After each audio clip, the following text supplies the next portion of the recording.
Oiga. Matachu, ahai shurube. Dokter shurube nama. Waruma jecha keessan keessaa hafnee dhodha dhumne bakka kana keenya beektaa? Ammoo barteessan tana. Hin ajjeesin jettanii, mootummaa isin ajjeessanii, uummata isin ajjeessanii. Rabbi waliin haa galchume. Seenne amma liivi. Seenne irraa uummanni hin seenne, uummanni aseen reef dabarsin kan.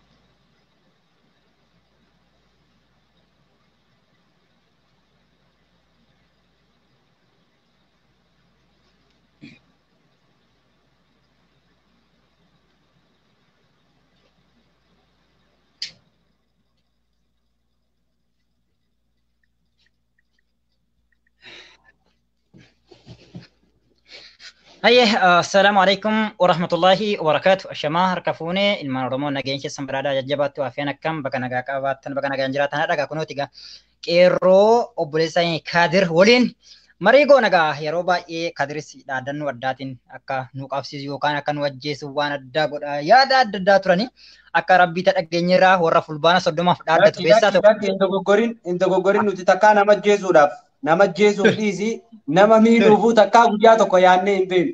Nuti nama ajjeesu, nuti dhagee yaadaan nama ajjeefna. Dhagee yaadaan nama ajjeefna malee takka harka ni beektan shurrubbee anaafati amma miti ol beeknu. Saa? Warrumaa deeggarsa keessaa tokko jarri kun warrumaa deeggarsa keessaa tokko yaada marii keenyatti eegalla marii keenya inshallah milkiidhaan akka goolabnus abdii guutuu qabna. Dhaggeeffattoota keenya hordoftoota keenya ilmaan Oromoo nageen keessaan isiniif baay'ee jecha har'a gamee obboleessa keenya Kaadirii waliin irmaa fanqalloosi waliin marii ajaa'ibaa goonee akka goolabnus abdii guutuu qabna inshallah. Kallattiin nu hordofaa namoonni baay'een warra fulbaana 30 dhaaddatu keessaa isa tokkodha. Obboleessi keenya kunis mee fulbaana 30 maal fakkaatanii marii bal'aa akka walii wajjin goonus abdii guutuu qabna. Mee Kaadirii wayyaa baga nagaa dhufte. Bakki dhagayaan ne Dr. Shurrubbee tamam. Doktorummaa teetanallee gaanumaa sii kannee atiis akkuma Dr. Hangaasaa Ibraahimitti nama ganuu jaalattu. Namoonni doktorummaa teesiif gartee mirkaneesse keessaa nu tokkuma. Garuu har'a guyyaa silaa galatoomfamuu qabnu ganamnee. Bari kan Hangaasaallee bakka inni itti otuun baratiin fayyaan doktorummaa fudhatettanii. Lakki isinis yuunivarsiitii teenya irraa baatan malee yuunivarsiitii qabatamaan seeraan isinii kanname takka hin jiru tana fudhadhaa liqimsa. Tana fudhachuu qabda. Yuunivarsiitii kophaatti qabdanii? Haa. Yuunivarsiitii jechuun ati immoo yuunivarsiitii tamirraa eebbifamte yoo siin jaa yuunivarsiitii tanarraa dookumentii yookaan maqaa eebbaa kana fudhadhee kan jettu ni qabda. Wagguu kana bara gara gandummaatti deebista beektaa yuunivarsiitiin Oromiyaa kutaa 11 keessaa yuunivarsiitiin akka adda dureetti eebbifamtu yuunivarsiitii magaalaa Jimmaa qofa. Ani Jimmaa miti siin jennee bara ani fayyadu yuunivarsiitiin Jimmaa gatii isaatti yuunivarsiitii Haramaa illee wanni gahan jiru yuunivarsiitii Haramaa jechuun yuunivarsiitii namoonni baay'een keessaa eebbifamanii tuni waan haala muumiti. Haa ta'u garuu dhimmi keenya amma kanaa miti waan ta'eef nuti warra amma tana liqimti tana ni fudhata. Tana ni fudhata. Ani gaafa ati doktorummaan ta'e mirkanaa'in aboo Dr. Shurrubbee poostii na godhi gaafeettu ni yaadatta. Haa sittu naa kennachuu anas sii kennachuu deemta gaamma baraati kun. Lakki Dr. Shurrubbee poostii na godhi gaafa naan jettu ni yaadatta. Yoogaa nama kaafuu ta'e malee. Ani fa'i takkuma walumaan mari'anneetuma walumaan haasofne takkuma.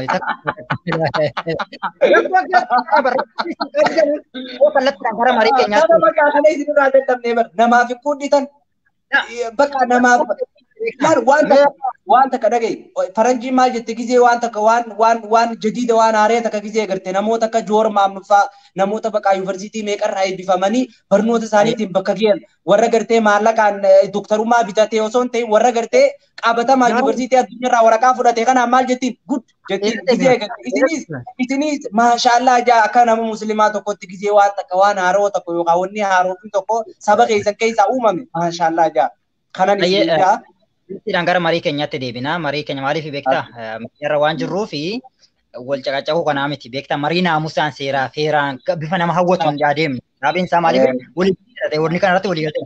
Keessumattuu isin warra fulbaana 30 dhaaddatu keessaa isa tokkodha akka addunyaatti kan beekamu. Fulbaana 30 mootummaan hin jiru. Fulbaana 30 guyyaa boriiti. Mee fulbaana 30 guyyaa borii maal abdatanii akka jirtan kanuma isiniif gaafii kaasnaa. Mee yeroo baay'ee Kadir deeggartoonni kee fi yookaan ajaa'ibsitoonni kee namoonni baay'een akka roorroon addaa warrumaa Numa kana warra akkam bifa mootummaatti ilaalu jira. Numa kana iyyuu mootummaa si'anii akka mootummaatti ajjeechuudhaaf barbaadu jira. Maali gonni kun maa irraa kan ka'e Kadir? Sababii maaliiti kun? Isinuma keessaa isinuma iyyuu wanti biraayyuu hin jiru. Okay. Nama ajaa'ibsiiftu beekta. Namoonni isin warra akka mootummaa yaadus ta'e isin warri akka mootummaa yaadus laal. Amma maddii asii kun maali ni beekta?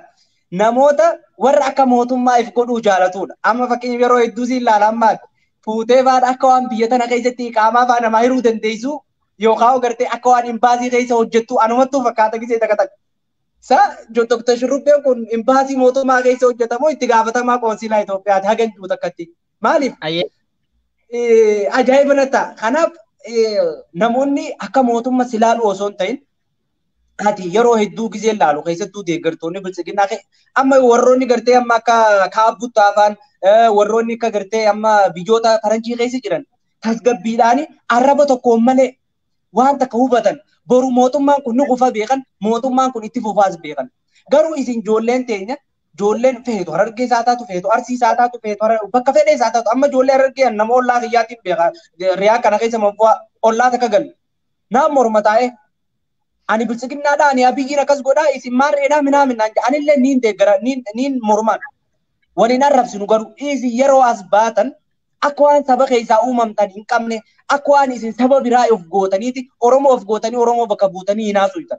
Rakkinni namni isin irraa qabu kana malee rakkina biraatii miti. Rakkina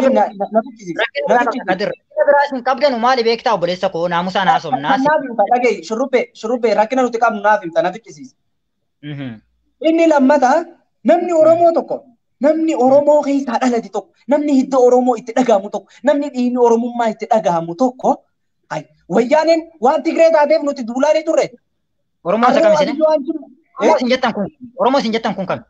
Na dhaggeeffadhu isa Oromoon nuti jennu Oromoo kaleessa irreeffatee galeessan Oromoo dheengaddaa fi kaleessa irreeffatee galeessan Oromoo miliyoona meeqa Oromoon Oromoo san Oromoo jechuun Oromoo nafxanyaa fi wayyaanee jalaas hin guggufne Oromoo of taatee deemtuudha. Oromoon kan abiyyiin ta'u nafxanyaa jala guggufa. Na dhaggeeffadhu. Na dhaggeeffadhu. Jamaqaa jira. Bara amma rakkoon keessanii wajjin marii gochuun gaariidha beektaa. Rakkoon keessan xinnaa guddaan hangafa keessanirraa leenjisaa keessanirraa kaasee akka baay'ee waan isin wajjin marii gochuun rakkina guddaa. Sababiin isaa maaliif amma yeroo hedduu kana uummanni girrisaa kuni bifa seera saree maraateetti iyya dhiiraaf dhalaan isaati maaliif naamusaan wal gaafachuun beeku seeraa feeraan walirraa deebiif deebii fudhachuun beeku. Namni keenya tasgabbiina yoo ta'e deemuu jira kan nuti bara meena dhaggeeffadhu shurrubbee kiyya na dhageeme ani yoo naasa'u laal nuti yoo gizee haasofnu nama du'e san of duubatti yaadanna. Onnee tanaaf keessattuu nama bilisiginnaa yoo agarru dhugaa rabbii siin jaan shurrubbee ati saahiba kiyyaa ani nama haga ati bakka jirtullee natti himte kootu as teenyeeti ajandaa kanarraa waa'ee Oromummaa kana waliin hojjenna nama ati jetteen tokkollee saa olaalaa nama jechuun naafeeti nama siyaasummaa irratti osoo hin ta'in nama yeroo dheerallee wal beeku jechuu barbaadeeti. Garuu nuti ijoollee Oromoodhaa nuti sumaaniin jaarraas burus yeroo nama bilisiginnaa deeggaru akkuma gaafa wayyaaneedhaa san ati mataan kee gaafa wayyaanee yoo Tigree agarte bakka Tigreen jirtu hin bultu. Maaliif dhiiga kee jidanfa obboleeyyan kee karasaasaan dhumaa jiru saniitu sibbi billika. Akka lammii Itoophiyaa tokko waliin hin haasoftu jira sanii waliin akkasi nama keenya Jowaar Maammadirraa kaasii xiqqaa fi guddaa keenya yoo haasofnu dhiiga ilmaan Oromoo kan gannaqamaa jiru saniitu nu dhadhageema. Billik nuti akka nama dhagaa calalaqaa gisee dhooyte kam akkasi billik nuti dhiiga ilmaan Oromoo kanaatu mul'atu. Dhiiga ilmaan Oromoo kana kan gannaqaa jiru eenyu? Waraana Abiyyi Ahmadiin hoogganamu jechuudha.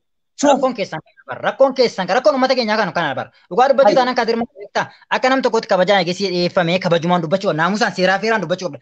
Wati jechuun amma bu'aan qabu beektaa tarii iyyitus hordoftoota wannuma konfidensii godhattee uummatuma dhaggeeffatu kana baay'isuudhaan malatti bu'aan qabu. Maaliif uummataafis bu'aa buusuu hin dandeessu naafis bu'aa buusuu hin dandeessu baay'ee isaa maal beektaa. Naamusaaf seeraan heeraan yoo wal gaafatame gaariidha. Dhiigni yeroo bara wayyaaneen buustuuf dhiigni namaa buusu adda. Inaaftuunii fi gantuun yoomillee dhaabbatan garaagarummaa takka hin qabu. Dhaabbata hanqan takka laal tarkaanfii takka garaagarummaa hin qabu obboleessa kiyya. Akkamiyyoo tarkaanfii qabaan yoo naan jette. Warra sammuu bal'aa akka keenyaatti garaagarummaa qaba. Warra sammuu bal'isee yaadu garaagarummaa qaba. Garaagarummaa inni qabu maali? Garaagarummaa inni jiru. Dhagee garaagarummaa inni jiru siif hin takkittiidha garaagarummaan. Maali yoo naan jette garaagarummaan jiru. Kaleessa wayyaanee oppiidiyoon nu galaafachuudha. Arraan tan ammoo ilma abbaa gadaa jennee kaleessa nuti dhiichifnee fi isaaf jennee ibiddamee harkaan qabannee Har'a garuu ibidda san keessatti nu dhiise waraana gubbaa nutti ajajee ilma Oromoo ilma abbaa gadaa nama ja'amuun ilmi Oromootu garaagarummaan isaa kana. Kadir kanaaf deebiin sii kenna naamusa nagaa filis naamusa garaagarummaan isaa kana. Ani dhagee waan takkaan siin har'as boruus dhagee har'as boruus Abiyyi Ahmad tarii boru inni kun qaceelee as deebuu danda'a. Ani Abiyyi Ahmad hin jibbu. Adeemsa isaatiin jibba malee ilma Oromooti dhugaan ilma Oromooti. Haa ta'u garuu na dhaggeeffadhu ani Abiyyi Ahmadiin Oromoo miti sin juu. Takkitti kana beekuu qabda. Garuu Abiyyi Ahmad nafxanyaan siirii itti gootee itti qaraatee laal siiyuu jechuudha. Siiyuu aniin kun akka ati ani Jimmaa miti Harargeedha jettee mataa qabattee abbaa kiyya himatu si godhuu hin danda'a. Akka ati abbaa kiyya himatu. Ani Khadiri Abdallaa Juntaatii miti. Ani Shurrubbee Abdallaa Juntaatii jettee akka ati maraattee warra keessan dheessite anatti baqattu si godhuu hin danda'a. San hundi maal ogummaa beekumsaan nama godha. Kanaaf nafxanyaan Abiyyi Ahmad ilma Oromoodha. Waan itti qaraatu itti qaraatee Oromoo akka inni Oromoo shurufkaa Oromoo illee fedhu jibbu goote. Kanarratti maali ragaan qaba maaliif namni tokko qabatamaan yookaan waan ragaatti qabne tokko dubbachuunis boruu si qabdi. Dhugaa awwaaluunis deebuu nama dhorki. Asirra ragaan qaba Abiyyiin waan kana hojjechuudhaaf maali naan jii. Kanaan dura Oromoon gaala bareedaa Oromoo yeroo itu keessatti amma Harargee karaa wantiidhaa kana karaa Harargee karaa gartee amma wanti karaa uummanni humbannaa bireentu anni yaa jiraatu san amma gostitti jechuudha. Karaa san jiraatu. Dhaggeeffadhu karaa cinaaksansaa karaa warri afran qalloo jiraatu namoota hedduun hiifattuudha. Yoo dheete kabajaa isaaniitiif gaala sii kennan gaala si badhaasan. Garuu Oromoo gaala badhaafte san ittiin hin gammadu. Deebiteen nafxanyaan Baardaaritti afeerte. Re'ee dullatti qororooyitoo akkana mallaasii ol keessa buute fokkottuu ijjinuu nama laalle tayoo atuu bilaashii sii kennan hin fudhanne waa itti qaraatee kan sanii na dhaggeeffadhu. Sangaa Oromoo kennitu na dhagee sangaa Oromoo kennitu. Wallahi laazim Kadir dhaggeeffadhu dhugaan sitti malee. Shurrubbee tamaan na fixachiisu. Shurrubbee ragaadhaan na dhagee Oromoo Amaarri dhaggeeffadhu. Rabbiin goote gaafa dubbattu kana. Kanarraa fudhadhu kaa. Shurrubbee narraa fudhadhu kaa. Ana afaan Oromoo dubbachaa jira. Dubbachuudha malee. Namni dhaggeessa kaa. Bar ragaa fitu jira bar.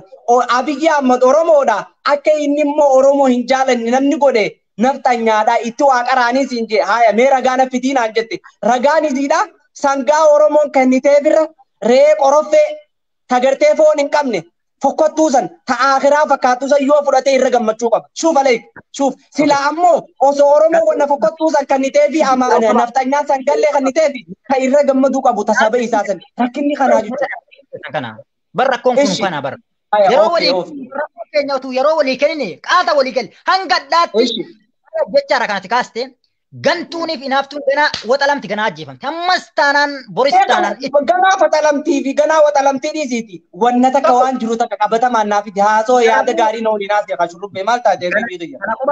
Yeroo illee qabu nama daqiiqaa waan xiqqoo booda karaa hojiitiin deema. Tokko jedhe hojii miti adda teessee guddaa wanti. Amma har'a baasniiti maaliif anaafatti saayiba waa'ee siyaasa irrattis waliin sin arrabsinu tasgabboofneetu waliin haasoo. Kadir wal arrabaa miti. Yaaduma gaarii akka nama barate ati dooktaraa miti. Doktora bar akka doktoraa tokko yaada gaarii na waliin haasee.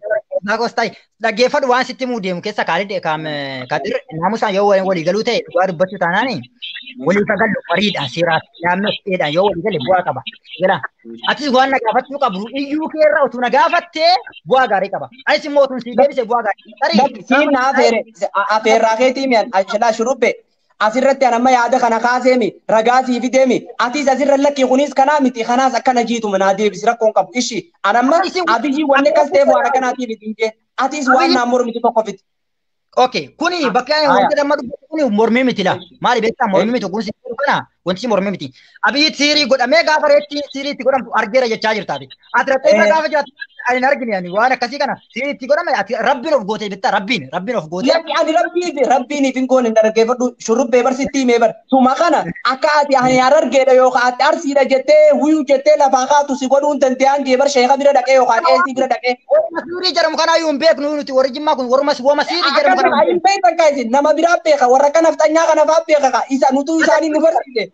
Kana amantii argate Uummanni waan keessa jiru hin beektanii bara as baati baradhaa waan namni keessa jiru maal akka namni isin godhu. Ati akkamitti barte waa'ee siirii keessatti barte? Ngootaa Wanni itti godhamu. La ani siiriin godhu nama itti godhamtee fi nama godhuun beeka. Nama itti godhamtee fi nama godhuun beeka. Nama itti godhamee fi nama itti godhuun beeka. Nama siirii godhu bara eegee ammas nama godhu ijatti jaayin arge meeqaan tan maraatee siiriin shariyaa islaamaa keessaas ni jirti dhoorkaadha malee shariyaa islaamaa keessaas ni jirti ati ilma islaamaatii mee hin beektu onna kana shariyaa islaamaa keessa akka jirtu. Suman gaafadha bar gaafii sii qaba warri siirii godhu jira jette jara kana ijaanaan argame maal si geessee na maaluu dhatte siirii eenyutti gooyisuu dhatte ofii makee atummaan qoratamuu qabda bara eenyutti gooyisuu dhatte maaluu dhatte. Kan amma dhimma kanaa keessa laata dhagee dhimma dhuunfaa keessaa beeka amma naafati bara waa'ee biyyaa irrattii fi waa'ee mootummaa fulbaraa irratti haasa'aa jirraami. Wantichi waan biyyaa isin ilaallatu waa'ee mootummaa isin ilaallatu amma guwatti dubbatu kana siirii gaafa abiyyiitti godhamu argeen jira akka inni itti godhamu hin beeka namicha godhamu hin beeka jette namicha dawwanii. Abiyyi qeesi dhagee qeesii balaayinee kaasaa'ee kajaamuutu itti godhe qeesi balaayinee kaasaa'ee wasiila moo eesuma Abiyyi Ahmad eesumman isaatu itti godhe siirii itti godhan akka inni Oromoo jibbu godhan akka inni Oromoo maqaan dhoofne godhan. Nan dhaggeeffadhu namni kursii mililiksan irra dhaqee taa'e mee shurrubbee rabbii si uume sodaadhu mee gaafa uummata akkaatti gaafata mee rabbii si uume sodaadhu. Nuti kun jimmummaa fi harargummaa fi arsummaanii miti ka wal beenu nuti kun Oromummaadhaan wal beenu saa walaalaa. Akkasii moo akkasii mishurubbe. Ayyee fudhanne. Duuba nuti kun eega Oromummaadhaan wal beeyne arraan tana ani yoo sibiran miidhame yoo sibiratti arraan tana mootummaan biyya tanaa yookaan agartee biyyaa waa jiraattu arra osoo ani haqa kiyya irratti mootummaan yookaan makilaakiyaan tokko dhufee natti roorrise arraati waa inni arargeedhaa jimmeettee teessee natti eeydaa shurubbe. Okay. Kadir. Mee takkitti nama naa deebise. Inni eegam Oromummaa wartii qabna waan taaneef dhaabbadhu waan sii deebisuu deemu jira. Waan sii deebisuu deemu gaafis sifan qaba deebisi. Namusa tu iyyuu keenyarraa ama iyyuu mataa wal dhukkubsu mataa wal banurraa otoo daqiiqaa 5 taanaan walii gaafannee gaafii gaarii gaafannee bu'aa qaba. Gaafii tan siisee haa Kadir obboleessa koo yeroo baay'ee isinii warra dhaaddannoo addaa agarsiisu. Wanti gadhaatti isin bilchoomsuu dadhabsiise tokko maali? Isin bilchoomne warra jedhu gabrummaa keessatti warra jedhu kana wanti isin dadhabsiise maali? Mootummaa kana qawween fonqolchinee aangoo qabannaa malee hojii mootummaan kun hojjete hojii Dr. Abiyyi Ahmad hojjete. Never. Ani Kadir qawweetti naman. Ani Kadir qawweetti naman. Ati akka keetti akka mataa kee dubbatta bara amma ogaa mataa kee dubbatta. Nama qawween deemullee nama qawwee ani kan hin barbaadu. Uummanni Jimmaa akka Oromootti hidhatu, uummanni Harargee akka uummatatti hidhatu malee dhaaba siyaasaa jalatti maxxanee qawwee hidhata taanaan anaaf naaf yoomiyyuu. Ulfaadhu galatoome okay. Waa ammallee gaaffiin si qaba Kadiroo koo. Fakkeenyaaf akka mataa keetiitti mootummaan hin dhufas hin darbas tokko jedhu quba qabaadhuudhaan. Ni dhufas ni darbas garuu mootummaa dhufee darbuuf jecha ati obboleessa keerratti roorroo kaasuun ati obboleessa keerratti ajjachaa labsuun ankee ati ofii keetiif mootummaadhis kan mootummaadhis ati ofii keetiif gaafa kana labsiitu maal sitti dhagahama tokko kana gaafii kana naa qabadhu. Inni lammaffaan immoo mootummaa dhufee darbuuf jecha mootummaan akka dhufee darbus ni beekna akka bokkaati hin rooba hin caama fakkeenyaaf kana quba qabna walumaani. Kadir mootummaa injifachuun mootummaa ni moona jedhanii deemuun Oromoo gadi baa hiriira bahaati mana miskiinaa gubaa karaa cufaa karaa kutaa jechuudha moo waan mootummaan kun hojjete olitti siigala waan mootummaan kun amma Dr. Abiyyi tarii hojii dadhabaa hojjetu nam tokko as bahee hojii inni hojjete olitti hojjetee irra aanee sadarkaadhaan jechaadha akka wantichi kun akka qormaata mara barumsaati qormaata sadarkaa 8 argata 7 argata 10 argata keessaa 10 argata akkuma sanaa fakkeenyaaf hojii Abiyyiidhaa oli hojii Abiyyi mo'uu danda'u yoo hojjete Oromoo koo kana isin hojjedhee Abiyyiidhaa olitti isin bashannansiisuu hin danda'a yoo jedhe dhuguma namni sun injifachuu danda'a. Hadda fakkeenya warri diiyaaspooraa keessa arboordarii taa'ee nyaatu maal jedha gadi baana karaa cufaa mana gubaa jedha mana gubuuf karaa cufuun eenyu waliin injifata.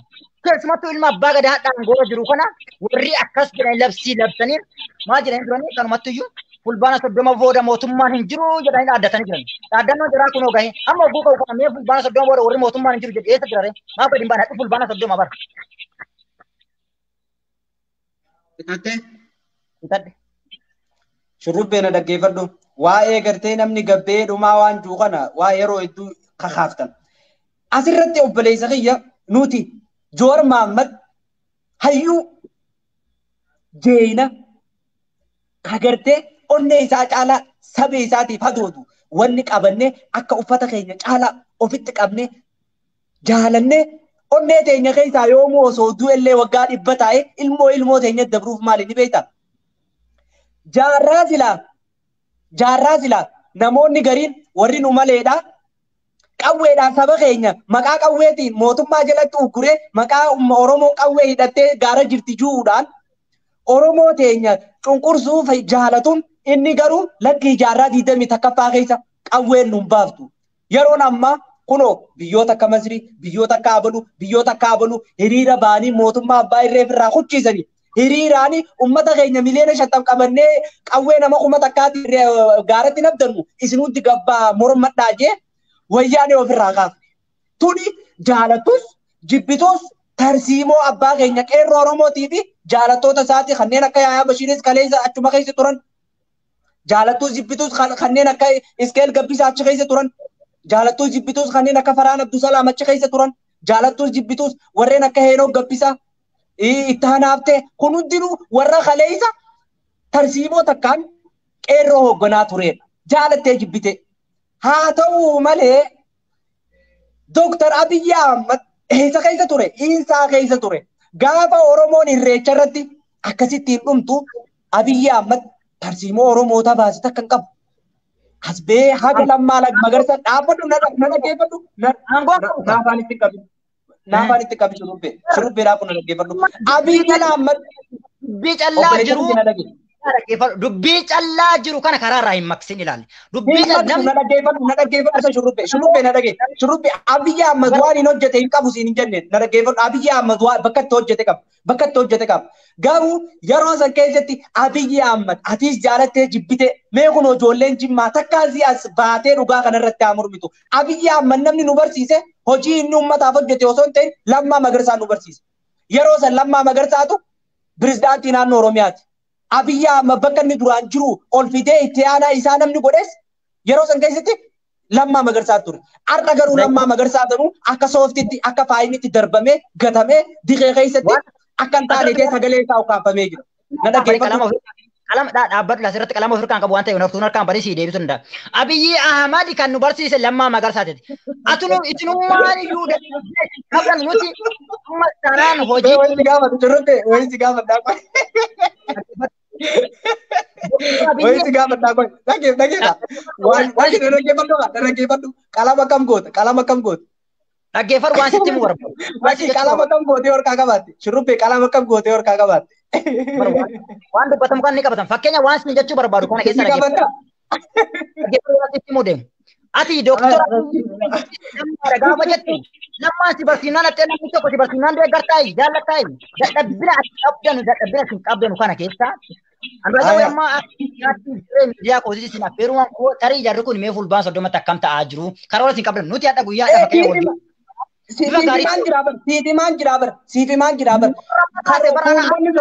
Na dhaggeeffatu shurrubbe fuulbana 30 keessa osoo gartee Abiyyi aangorra jiraachuu baates osoo shurrubbeen doktar shurrubbee tamaam muummee ministeeraa ta'ee jiraates osoo Khadiir Ilma Umbannaa muummee ministeeraa ta'ee jiraates fuulbanni 30 akka tilaa ta'uu san numata maaliif fuulbana 30 taa'ame seera bar moo dhagee na dhaggeeffadhu ati seera Itoophiyaa ni beektaami yoo seera Itoophiyaa beekte maaliif seeran kabajne seera jaabar namaa miti Khadiiree yookaan doktar shurrubbee miti bar namni fuulbana 30 booda kana jiru seera jaabar warra seeraati miti bar gunni fulbaana 30tti mootummaa kana irraa gadi kuffifnee 4 kiiloo seenna warra jedhee qomadhaan.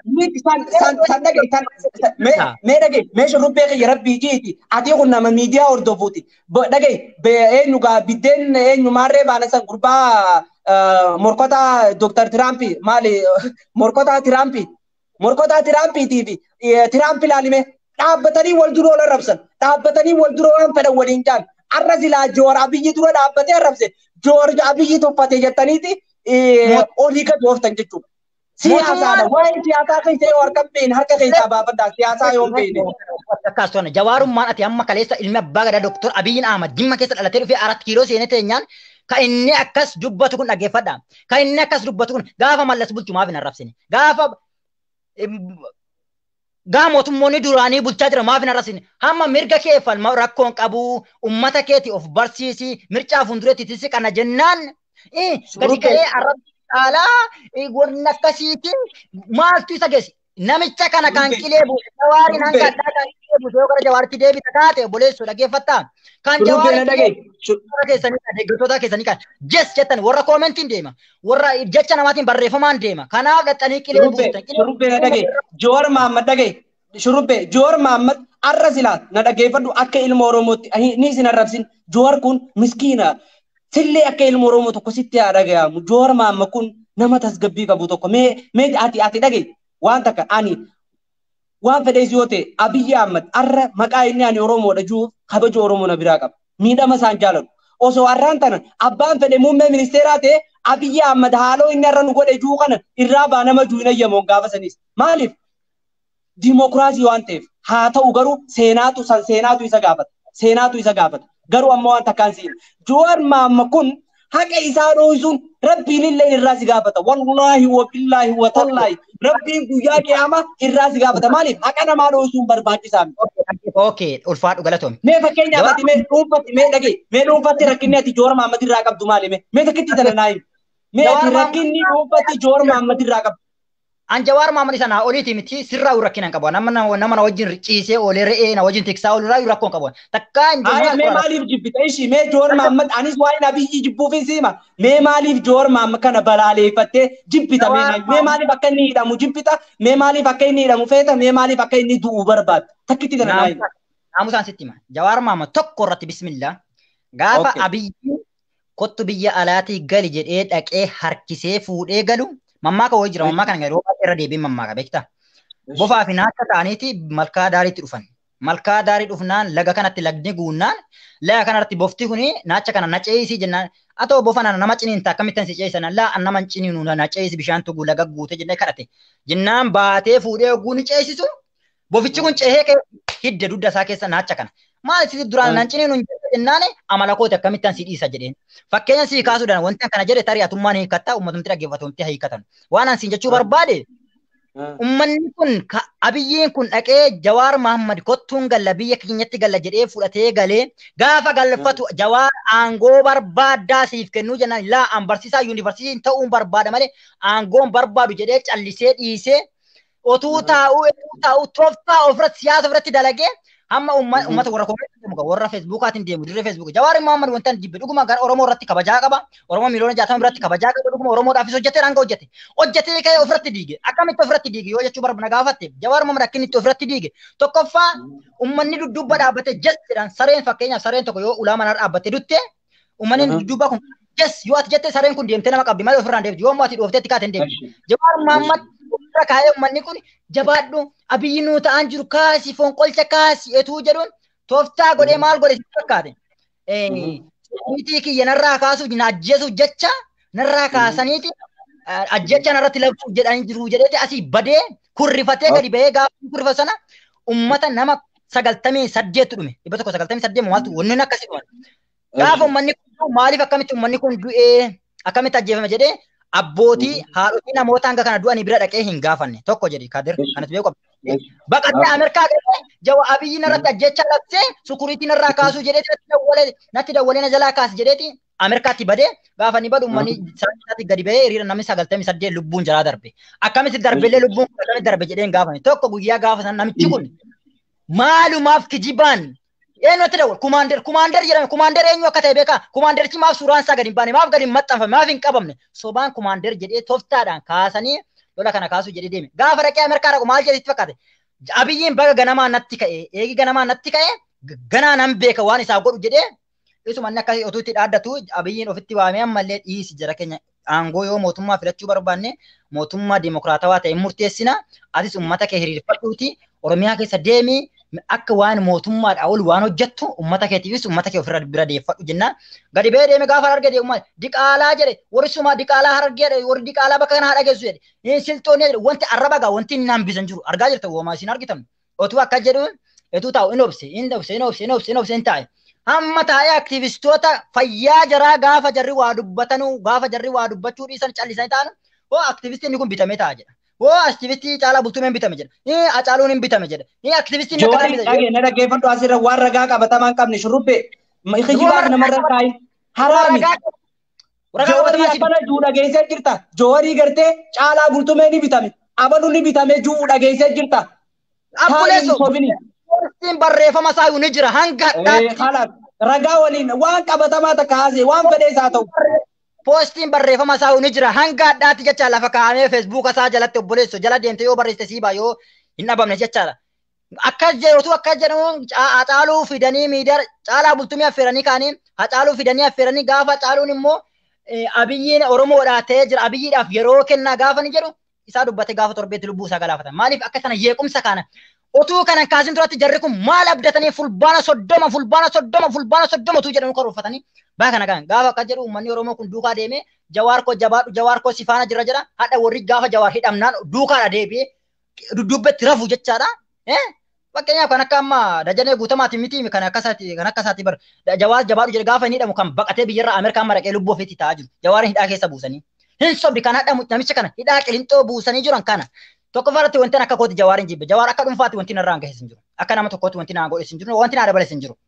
Irra nuttu Jawaariif waa taasise malee. Waa taasifne waan qonqoodhaa nyaan obboleessa waan kubziin bitanu hirree OMN'dhaaf kennaa turre. Saantiin walitti guurree bakka hadiiqaatti jennaan walitti guurree maaliif jennaan OMN gargaarsa jennaan kennaa turre. Aboo qarshii takka keessa OMN guyyaa tokko gargaartee beektaa shurrubbee mee waraqaa takka mee gaafa gidee waa gargaara waraqaa jira mee waraqaa takka agarsiisa. Mee waraqaa takka agarsiisa shurrubbee. Waggaa jaha bar. Waggaa jaha. Waggaa 16 taatu. Mee waggaa 16 taatuuti. Mee dhagee mee rabbii edera nagee aannan bulchin OMN guyyaa tokkoon birrii takka kennee beekaji. Mee shurrubbee takka tumatan. Wallahi la azim rabbii edera bulchin OMN dha gara birrii kuma afuriiti kuma sadii ol kuma afuriiti ol.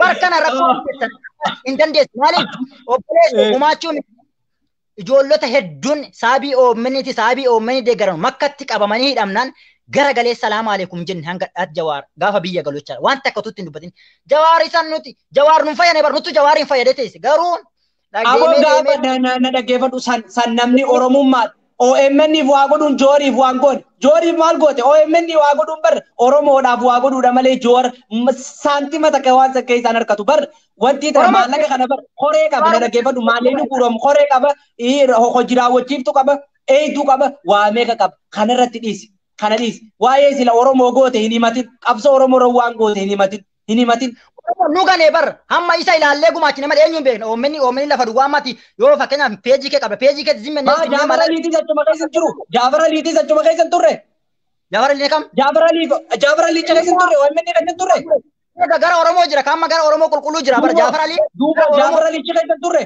Aya oofi itti buufamti amma gabaabsiituma dubbadhu anis dhimma kiyya siifin himaatis dhimma gartee irra joor oofte as fitteemi yoo si hafe itti buufadhuuti dhiifama si afaan dubbachuu kiyya. Okay siifan hin gabaabsa.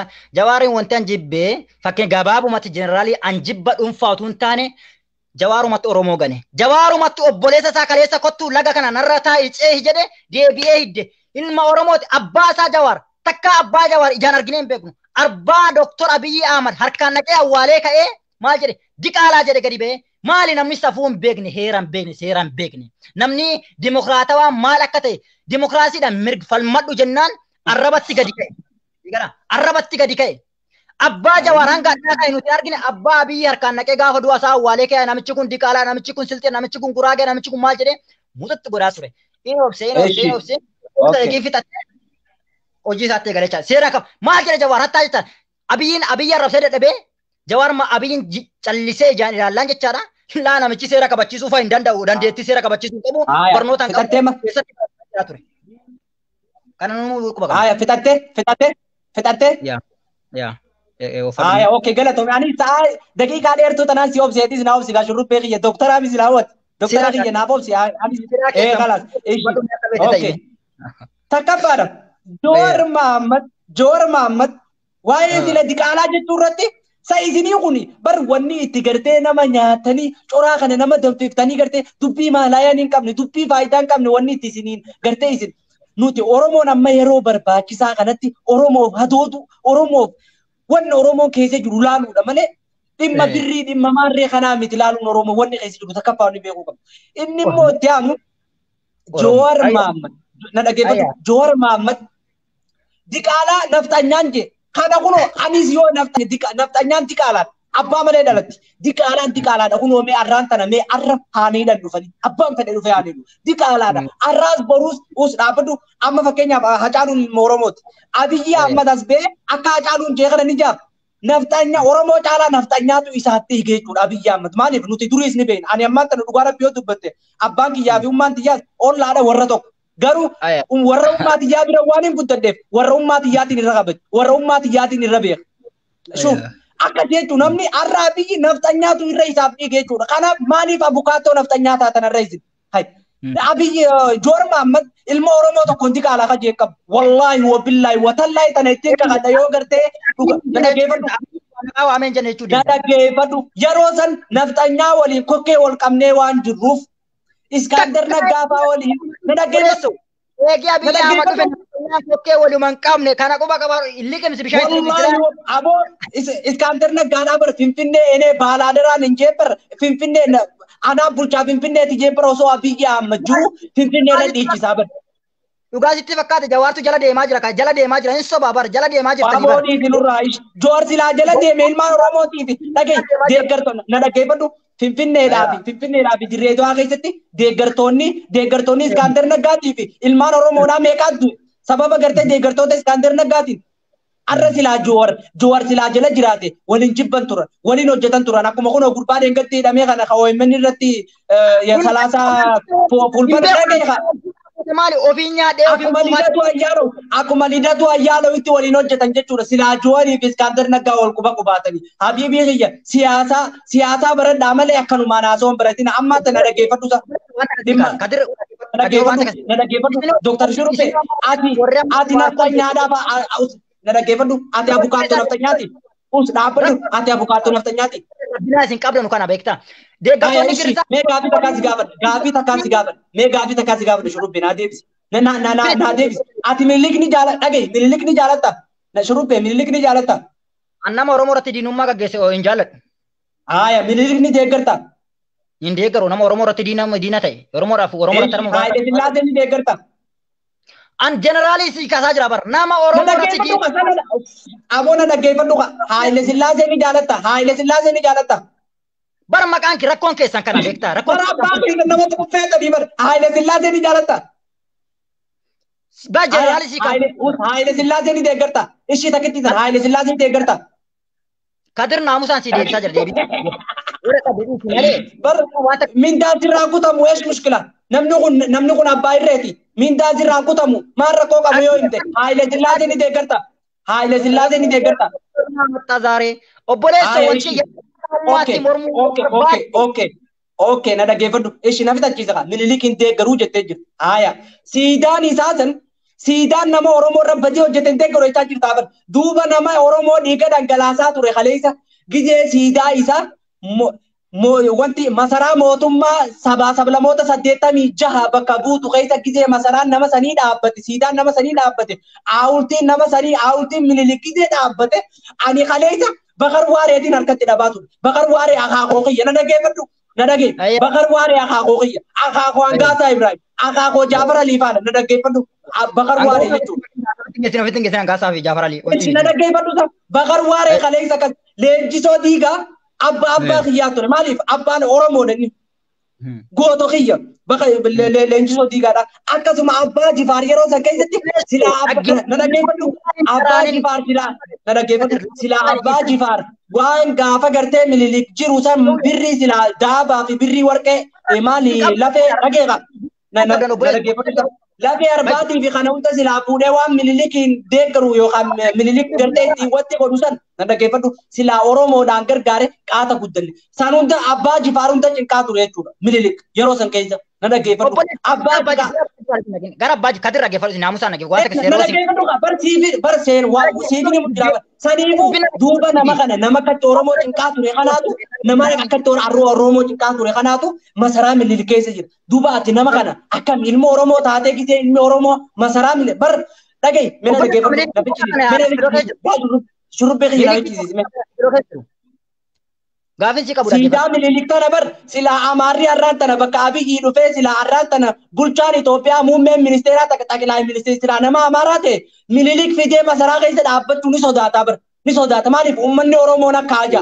Uummata Oromoo qofaa miti Tigreen nakka hatija. Sidaamaan nakka hatija. Har'a Abiyyiin maqaa Oromoo himateeti. Uummata lafa biyyaa sammuu yoo seera seeraa beektan taagan naamusa seeraatiin kutaa. Yoo seera dubbii fi galatee naamusa dubbiitiin kutaa. Bilee semua ada di sana betul. Ane ibu lah kedua betul peran bukan yang kau betul. Ada. Karena dia pun saya sama. Yang ni kira akan dibutkan harus betul kira apa tadi. Jadi mali yang ni gafa tamu dubbi malah kafatu itu sebab ini jadi. Baik gira. Kita udah di situ. Itu kesimpulan. Gafa dubbatkan kira dibutkan dia.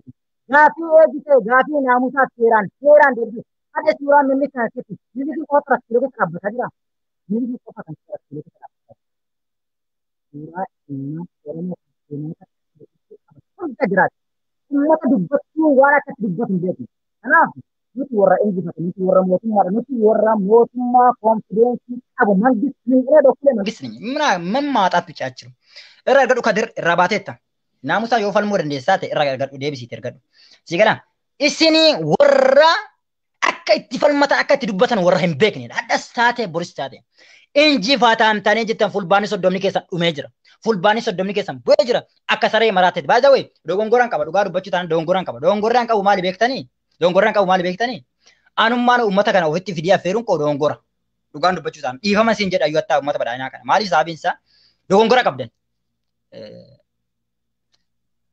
kadirni torkitti baat natti fakkaata Nabasun ke dogoggor. Ansin baasni. Maali ani wanna sirriitiin siin jechaa jira malee waan biraa takka siin jechaa jiru shurrubbee. Bilis dhaggeeffadhu kwadir ansin baasni wallahi lazima ani yaadanii siin baasni. Maaliif wanta tokko yaada kiyya yaadaan mormi malee yaada kiyya sodaatteen irra cufuun qabu shurrubbee. Bar media kiyya ana miti kan sibas kan kuba kabat bar isin warradhan maraatee jiru bar baada wayan sidu gasitti mu waan sitti mu keessa isuma wajjin dubbachuun ko wajjin dubbachuun ko bu'aan qabu asalan takka ummata barnootan keenya tanu confidence keessan agarsiisu yookaan duuba yoo gaafii jenaatiin deebifnaan akkamiin ta'a bara nama waan biraatiin hin jenne bar Minilik karraan tane yoo namni Amaaraa masaraa keessa dhufe dhaabuu sodaatu san irraa biyyiin taabe atoo waa'ee kan akkamiin laaltaadha bar kana ka qabsoo uummata Oromoo kaase kana ka jooroon nachiisee qabsoo kaase malee hinaaffaa qabsoo yookaan hinaaffaa mootummummaa qabaateetiif namni kun Minilik akka dhufee nu bulchu waan arguuf. Deebi waan sitti hima addeebi garkooti Jawaar Mahammad gaafa dhaqee maqalee deemu dhaggeeffatu sittan hima gaafa maqalee deemu Jawaar Mahammad gaafa waa'ee siidaa aanolee dubbatamu dhaggeeffata gaafa siidaan waa'ee aanolee dubbatamu maqaleetti siidaan aanolee haa ka'u jennaan maal abbaa isaatiif Jawaar Mahammad maqalee yoo takkaa deemee deema. Jawaar Mahammad maqalee yoo deema.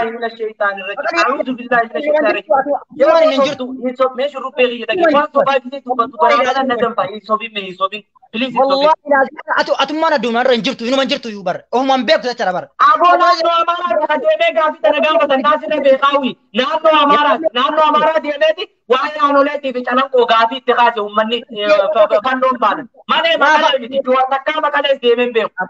Mina inas nagar no araba katu. Aboles nama bara bekta. Namusan dubbatu la confidence. Gaafa akkas jedham gaafa Amaara keessa dhaqee waa'ee aannolee haa buqqa'u jedhu innoo dhuguman dhiirummaa ofitti rarraafatee qaba maal abbaa ishaatii fi maal jedhe bekta itti mari'anna waa'ee aannolee itti mari'annee gala rakkoon qabu itti mari'anna jedheeti ufee gale afaan ziippaatee gale. Mootummaan mirga guutuu qaba. Siidaa miti wanna fedhe dhaabuudhaaf dhiisuudhaaf mirga guutuu qaba.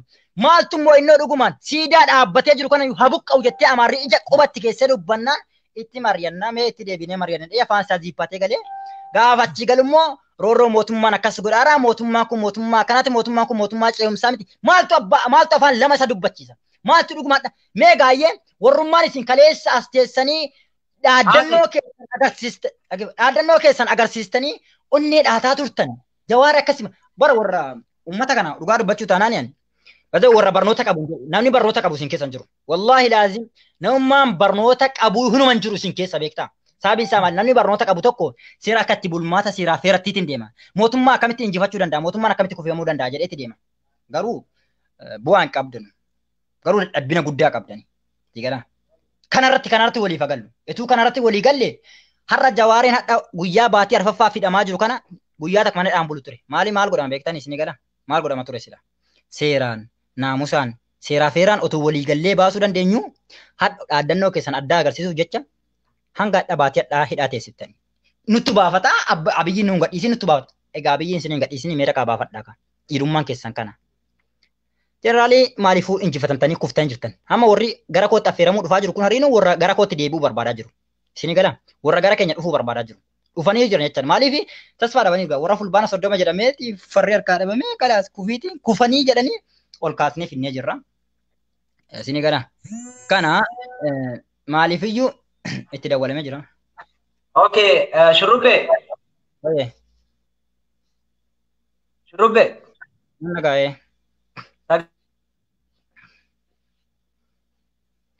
Anna gaa Kadir. Neetworkiin keessi qabee jira ammallee. Kadir neetworkiin keessi ni qabee. Neetworkiin si qabee jira. Anna gaa. Amma ni dhaga'ama namaan irratti dawwalee ture. Dhaga'ama. Dhaga'ama. Anna gaa. Okay. Amma Shurrubbee kana hunda wal mormine yaada kana hunda kanine atiis waa'ee Minilik deeggaru jette kunoo gaa Abiyyi Ahmad wanna silaa Oromoon harkuun feene dhagayuu hin barbaanne fidee masaraa isaa keessatti daabarraa warqirraa tolchee fidee Oromoon garaa gubuudhaaf fidee achi kaa'e. Haa ta'uyyuu malee har'a silaa ani muu dhagaye muummee ministeera Abiyyi keenya kana silaan akkamittiin deeggaranii beekta? Akkamittiin deeggaranii beekta? Akkamiin fedhe silaa akkamitti akka ta'e osoo fedhen deeggare osoo akkam ta'een deeggara beekta? Sabaa sablammootii Itoophiyaa tan ija takkaan laalee Oromoodhaas osoo haaloo gartee dhaabolee siyaasaatiif osoo hin ta'in akka uummatatti dhaggeeffadhu Oromoo miliyoona 50 keessa miliyoonni 50 guutuun haana deeggaru jechuun maraatummaa isaati. Deeggaruu hin dandeenye. Oromoon yoo cinaan isa deeggarte cinaa yoo isa mormite inumaa isaaf gaarii dhaawu. Maaliif biyyoota gurguddatan keessaas kaa agarree sanii jechuudha. Yoo nani mana keenya keessaa nuti obboleeyyan lama jiraanne tokko Abiyyi deeggaree dhaaba siyaasaa kan deeggare haala wasaalan. Deeggarsa keessa waliif kabaju. Garuu na dhaggeeffadhu gaa. Na dhaggeeffadhu. Naaf itti naawu akkaan itti Abiyyi fedhuu si himaa bara. Ati akkatti Joorji bitura hin ta'e akkatti Joor fedhuu si akkatti Abiyyi fedhuu si himu. Silaa arraan tana Abiyyi Ahmad sabaa sablammootii Itoophiyaa walqixxummaadhaan osoo Oromoodhaas hin miine. Osoo Oromoodhaafis guddisee gartee wanna takka hin goone keessa saba kaaniif godhutti godheeti ummata Oromoo kaisa deeggaruu fi kaisa hin deeggarrellee wanti mirga isaa eegeefi kaisan deeggarrees bahee isa mormee deebi'uu danda'ee laal waggaa takkaa fi lama qofaa miti haga inni aangorra yoo waggaa 20 jiraates mormitoonni isaa akkatti biyya dimokiraasiitis harkaa jirta Facebook irratti akkatti biyyi dimokiraasii ta'aa jirtu. Abiyyi Ahmad kun gaafa paarlaamaa irra dhufu dimokiraasii babal'ifna jettu. Kanaan onnee uummataa hatatee jechuudha. Kanaaf naaf Shurrubbeenis yoo Abiyyi kan deeggarre ta'e baanee morminee nagaan galuu danda'u. Ulfaadha. Please asirratti naa dhaabi daqiiqaa tokkitti siifan deebisa. Siifan yeroo sii kenna. Okay. Kadir waa yaada gaarii kaaste. Dhugaadha kun seeruma jiru. Namni tokko fakkeenyaaf haa deeggaru. Ati obboleessi kee yoo ati jaartiin qabdu jaartiin hankee paartii biraa deeggarte yoo ati Abiyyi deeggarte gaariidha. Ati jechaadha fakkeenyaaf obboleessi kee tiruun kee rakkoo hin qabu. Kadir hogguu nuti yoo akkana hojjennu isinitti uummata kanatti ajjecha namas fakkeenyaaf anadhaa bara obboleessi keenya amma ijoolleen hedduudhaan gaddaa reebamaa nama 50 taatee tumamaa turte bara waa biraatii fi warra si jalaa fuute maatii keessa jalaa buute haalii keessa jalaa ajjeeste. Sabiin paartii biraa deeggartuu fi bara maaliif keenyan deeggare humnaa maaf hin faarsine warra jedhee ajjeesuu deemu jira mee kana irratti maal gootaati akkam jettaan kana haya ishi akkasii mee kana sitti si deebi'a kanaaf Abiyyi Ahmad kana hunda godhee gaafa lafa kaa'ee kasilaa isan deeggarrelleen ahaasa namichi kun kan inni isa kana godhu eedaa namni kun nama kanaati jee kara isa deeggaruutti illee ce'a inni lammataa ta'u saba fedhe keessa haa ba'u bakka fedhe keessa haa dhufu Oromoo keessa haa dhufu bakka fedhe haa dhufu namni isa caalaa argamu yoo jiraate yaadaan tarsiimoodhaan akkaataa hojimaata isaatiin moo'uu qaba malee nama san karaa ittiin dhabamsiisu karaa ittiin lubbuu isaa baasu karaa ittiin hidhaa kaayuu fixuun mootummoota ammaan dura darbanta abbootiin keenya nutti himaa as geessisan dhugoomsu na dhaggeeffadhu inni lammaffaa ta'u Abiyyi Ahmad dhugaadha ilma Oromooti. Okay, ilma Oromooti erga jenne duuba Abiyyi Ahmad kun arraa kana bar abiyyi amma bar naannoo amaaraa deemee maal jedhe yoo oromoon gartee ministeerummaa keessatti ministeera keessatti olaantummaa ka qabaatan tahe boru ganama naangoo isinii gallakkisa jedhe ummata naannoo amaaraati. Okay.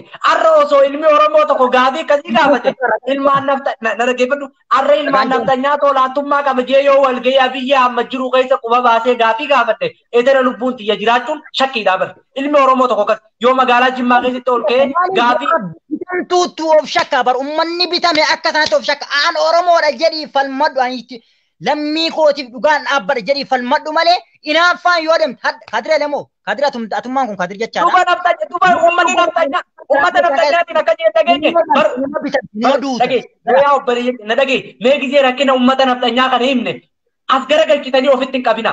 Nuti yoo naftaanyaa arrabsine naftaanyaa waan irraa arrabsinu qabna. Ani hamma lubbuuti yaa jiraadhuu fi hangaan gartee dhagee dhala tiyyatti na dhageeffatu. Shurubbe na dhagee shurubbe silaa hanga dhagee silaa hanga uummanni amaaraa nu jibbu na dhageeffadhu silaa hanga uummanni amaaraa shurubbe meeta kana dhagee silaa hanga uummanni amaaraa nu jibbu dhagee silaa hanga uummanni amaaraa nu jibbu silaa hanga uummanni amaaraa nu jibbu isaan jibbine arraan tana naafeetti asii asii jiru qaata bilisoomne abiyyilleen akka oromootti dhagee silaa abiyyilleen akka oromoo duruu nu bulchee silaa me akka siyaasa isaa siyaasa booda kan dhufe kana dhiis me kijiba kun kijiba fandaadha baay'ata wal beekna atoo dhuguma amara jibbatamaa xaba amara dhaggeeffata atoo amara jibbatamaa dhala amara wajjin jiraata atoo amara jib hin kijibna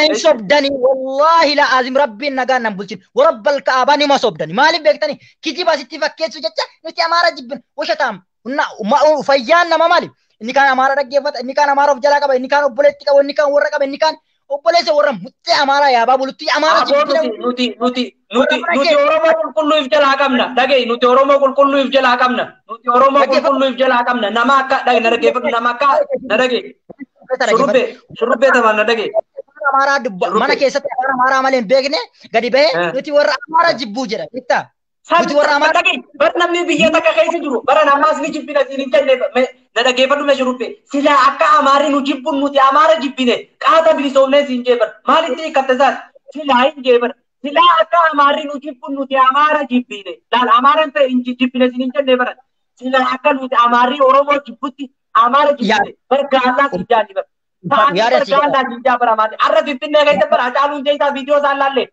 sababa abiyyi muummee ministeeraa ta'eefi bara na dhagee sababa abiyyi xaqalaa ministeer ta'eef bara hacaaluun jeesaatiin yatara Saudi ni bar ajalu desa yatara Saudi ni bar magala finfinnee keessatti nu jibbe jedhi gaafa akkamitti abaarri nu jibbe jedhi amaarri baga nu jibbite garaaf nyaannu qabatti maaliif waliyyuu nuti waliyyuu hin galle isin amaaraa wajjin annee galla walii gallaa irratti nu jaallatti amaarri waliyyuu hin galle oromoon arsii oromoon shawaa oromoon wallaga oromoon jimmaa kutaan wal qoonee wal faffaqannee wal arrabsaa wal ajjeesaa amaarri ni wanarra walii galu qaba malee amaarri ni sanu amarri dhagee arra amarri gojaamii fi gondar siinjaa ene ya gondar li siinjaa barani ya amara li siin duuba dura ene ya gondar li siinjaa yet agar li jira yoo teete ene ya gondar li jira ene ya baardar li jira siinjaa bar yoo jarra ilmeeysaa teete isaanis akkuma keenyaa darani dhaabulii siyaasaa to gibboosa baatee gara kaan amara dhaaba amara biyya amara deegara kaan gartee iskaandar naggaa deegara hundi isaanii siyaasaan garagara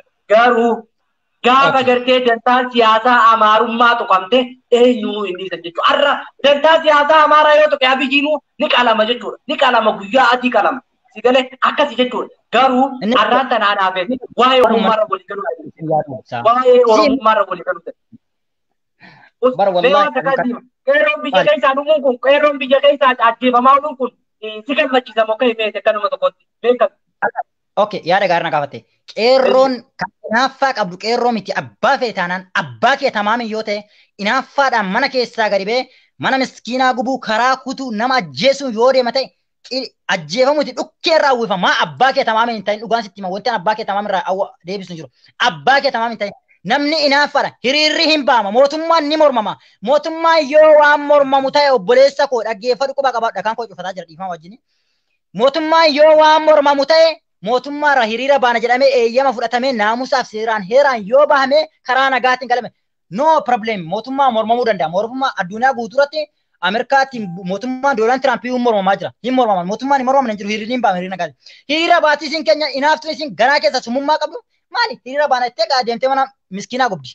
Suuqii Amaaraa gubnati. Suuqii Tigraay, suuqii Oromoo gubnati. Maal beekata akka yeequmsi ga'u akka bixiin ka'u malee namni hiriira karaa nagaa bahee ajjeefamu hin jiru hadhas taanaan boris taanaan.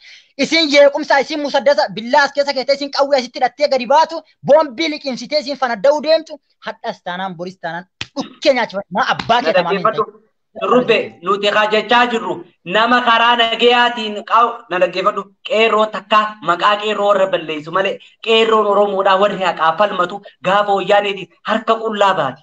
Takkaa guyyaa tokko mee bara hangaa ammaa kana jirru hunda guyyaa tokko hiriira keessatti qawween yookaan boombiin dhukaafamte qeerroo harkatti jettu dhageesse waraana mootummaa qawweetti dhukaasee malee. Kana guddaa qeerroon Oromoo tarsiimoo qabdi. Tarsiimoo Jowaar Mahaammadiin deemti. Tarsiimoo Jowaar Mahaammad karaa nagayaatiin qabsaa'udha. Dhagee tarsiimoon Jowaar Mahaammad tarsiimoon Haaji Jowaar Mahaammad arras boruus jaalattus karaa nagayaatiin karaa naamusaatiin bifa tarsiimoo qabuun bifa sabaa sablammoota haammatuun bifa cunqurfama keenya addunyaatti mul'isuun qabsaa'udha malee. Okay. Amma yaada qaba. Bifa gartee na dhaggeeffatu ani si waliin hin morma. Namoota gartee hiriira keessatti sabaa sablammoota miidhu. Namoota hiriira keessatti kaanii fi kaanarra. Namoota hiriira uummataa keessatti wanna hin taane maqaa qeerroo balleessu kanaanis ni mormadha. Haa ta'u malee uummata karaa nagayaatiin hiriira bee sagalee isaa ibsatu ajjeesuun mo'amuudha. Akkuma wanti Abiyyi Ahmad jedhan ajjeesuun mo'amuudha. Kanaaf Abiyyi Ahmad mo'amee jira. Abiyyi masdigoon jedhani kamataa keessatti. Ati jechaa wali gahu isin warri maraate jechaa wali no problem amma siiban gaafa siiban dubbisi gabaabsa jeeraan tokko farati warra maraate miidiyaa koora fiduun koodoo koora tokko jedhu quba qabaadhu maali beekta warra seeraa feera gaafii hin beekne isin hodhaadhuma keessan jalqabarraa kaatanii hayyootuma keessan irraa kaatanii warri adda deemu kun maaliif warra sangaan gaafa qotiyoon qotamtuun sangaan itti sirriitti qottuu fi sangaan sirriitti hin qobne walitti qamadamtee qotamte beektaa qotiyoon jechaadha attaa jecha qotiyoon akka biyya keenyaatti sangaa jedhamuti.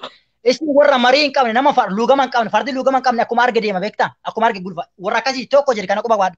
Inni lammaffaa jaallattee jibbitee maannoo isaatti daaroo ageeruun Itoophiyaa kan bulchaa jiru nuuma warra mootummaa mormaa jiru isa bira daarfatanii nullee akka mootummaatti ilaalaa jirtan jaallattus jibbitus kan biyya bulchaa jiru ilma abbaa gadaatti fulbaanii soddomni keessan kaansalii dhuumtanii waan takka sheechi dubbannaa isirraa dhugaadha seenee isin fudhannu fudhatama isin qabu. Yaa. Shurrubbe na dhaggeeffadhu dhugaadha rakkoon qabu habiyya bulchaa jiru dhugaadha muummee ministeeraa namni jedhamu muummee ministeera duraanii Abiyyi Ahmad dhugaadha kana ittiin amanaanis ittiin amana garuu mee